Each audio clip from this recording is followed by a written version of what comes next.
போராட்டத்தோட உண்மையான நோக்கம் மறைக்கப்பட்டு போயிடும். விஜய், நீங்க எல்லாரும் எனக்கு ஒரு வாக்குறுதி கொடுக்கணும். சொல்லுங்க சார். நீங்க என்ன செய்வீங்களோ, எப்படி செய்வீங்களோ, நாளை காலையில நாளைய தீர்ப்பு பத்திரிக்கை வெளிவந்தாகணும். அது மூலமா நடந்த கொடுமைகள் எல்லாம் மக்களுக்கு தெரியப்படுத்தணும்.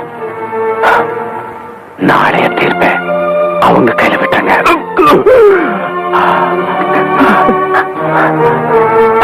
மக்கள் தீர்ப்புல இருந்து யாராலையும் தப்பிக்க முடியாத.